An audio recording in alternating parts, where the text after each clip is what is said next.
Halo semuanya, selamat datang lagi di sesi bedah materi kita. Nah, hari ini kita bakal ngebedah sebuah dokumen yang jujur aja, tesisnya cukup provokatif soal geopolitik global. Si penulis ini terang-terangan ngeklaim kalau konflik di Timur Tengah itu bukan cuma sekedar sengketa perbatasan biasa loh, tapi ini adalah sebuah perang salib modern. Terus apa sih mesin penggeraknya menurut mereka? Keserakahan atas sumber daya alam dan retorika agama yang ekstrim. Gimana bisa? Yuk langsung aja kita bedah gimana argumen berani ini disusun. Dokumen ini tuh nggak pakai basa-basi, langsung ngunci argumen mereka pakai retorika politik yang super eksplisit. Contohnya nih, mereka mengutip langsung pernyataan mantan Presiden AS, Donald Trump, tanpa difilter sama sekali. Dengan ngebeberin pernyataan mentah kayak gini, teks ini seolah pengen ngebuktiin kalau motif material, ya nguasain minyak, itu adalah tujuan yang emang diakui secara terbuka. Jadi menurut mereka, ini bukan cuma sekedar teori konspirasi, tapi fakta di lapangan. Oke, buat ngebedah klaim-klaim tadi, kita punya 5 poin bahasan nih. Pertama, anatomi sebuah perang salib modern. Terus lanjut ke ambisi kapitalisme dan penguasaan minyak. Ketiga, retorika agama pemimpin barat. Keempat, benturan ideologi dan peradaban. Dan terakhir ditutup dengan visi khilafah sebagai solusi. Langsung aja kita masuk ke yang pertama. Bagian pertama, anatomi sebuah perang salib modern. Di titik ini, dokumennya mulai ngebongkar apa yang mereka sebut sebagai agresi Amerika dan Zionis. Jadi gini, tesis utama dokumen ini tuh bertumpu pada dua pilar yang saling menggerakkan satu sama lain. Di satu sisi, ada motif kapitalisme, alias dorongan buat nguasain kekayaan alam.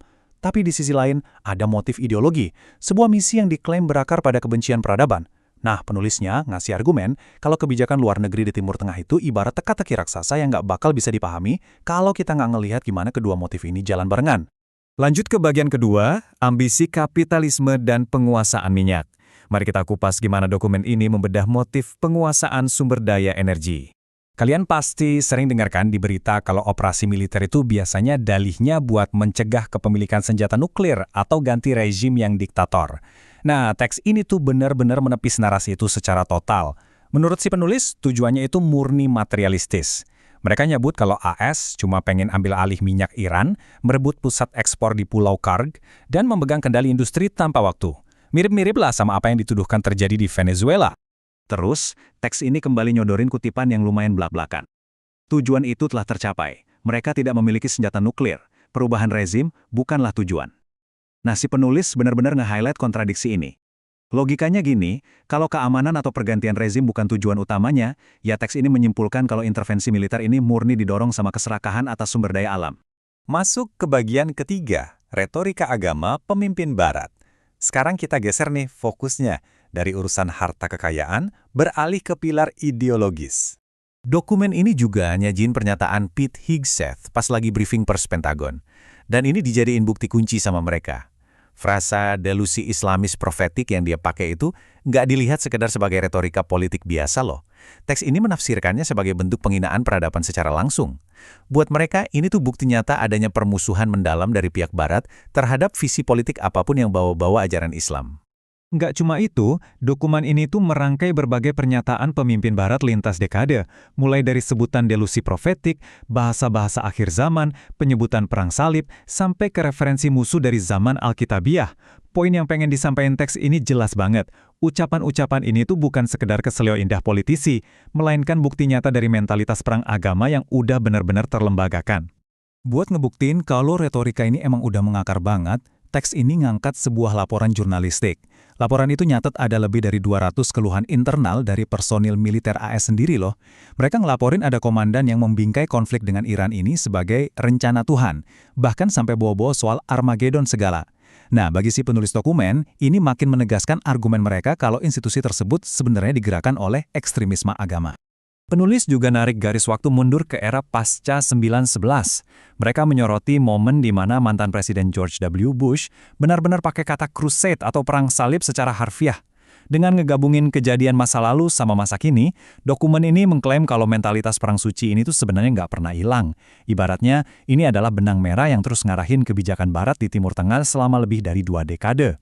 Terus, gimana dengan peran para petinggi Zionis?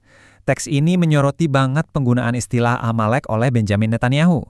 Di dokumen ini, Amalek dijelasin sebagai musuh Alkitabiah yang emang harus dihancurin total tanpa sisa. Teks ini menafsirkan kalau penggunaan istilah tersebut dipakai sebagai pembenaran, semacam mandat ilahi buat ngelakuin perang eksistensial demi mencapai ambisi perluasan wilayah, atau yang sering mereka sebut Israel Raya. Lanjut ke bagian keempat, benturan ideologi dan peradaban. Mari kita lihat gimana teks ini ngerangkum semua bukti tadi buat ngegambarin skala konflik yang sebenarnya. Jadi kesimpulannya gimana? Menurut dokumen ini, perseteruan yang terjadi tuh udah melampaui sekedar perebutan batas negara. Mereka ngebangun pandangan dunia yang sifatnya hitam putih banget. Sebuah pertarungan absolut antara al-haq, yang artinya kebenaran, ngelawan al-batil atau kesesatan. Jadi ini bukan lagi dipandang sebagai persaingan geopolitik biasa, tapi udah jadi benturan peradaban eksistensial yang nyerang langsung aspirasi terdalam umat Islam. Terakhir, bagian kelima, visi khilafah sebagai solusi. Setelah mendiagnosis semua masalah tadi sebagai wujud perang salib modern, terus jalan keluar apa yang ditawarin sama si penulis dokumen ini? Solusi utamanya menurut teks ini adalah penegakan kembali khilafah ala minhaj an-nubuwah atau sistem pemerintahan Islam yang berlandaskan metode kenabian. Dokumen ini tuh secara tegas nolak solusi-solusi kayak sekedar perubahan kebijakan luar negeri atau negosiasi diplomasi internasional. Mereka mengklaim bahwa satu-satunya perisai yang benar-benar kuat buat ngebendung kapitalisme dan retorika keagamaan barat tadi, ya cuma dengan sistem pemerintahan politik Islam yang utuh ini. Nggak ada cara lain menurut mereka. Sebagai penutup dari seluruh argumennya, sang penulis mengutip surat At-Taubah ayat 32. Penulis paket teks keagamaan ini buat menegaskan sesuatu yang mereka anggap sebagai sebuah keniscayaan yang mutlak.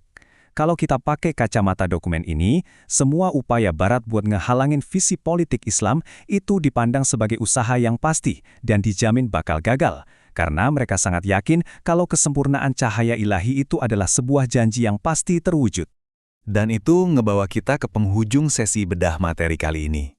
Teks yang baru aja kita analisis bareng-bareng ini nuntut kita buat ngelihat konflik global pakai lensa yang beda dan tajam banget.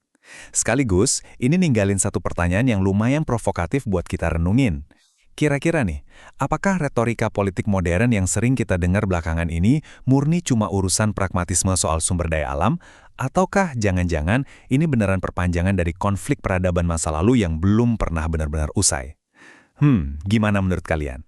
Makasih banyak ya udah gabung hari ini, tetap kritis ngebaca informasi, dan sampai jumpa di sesi bedah materi kita selanjutnya.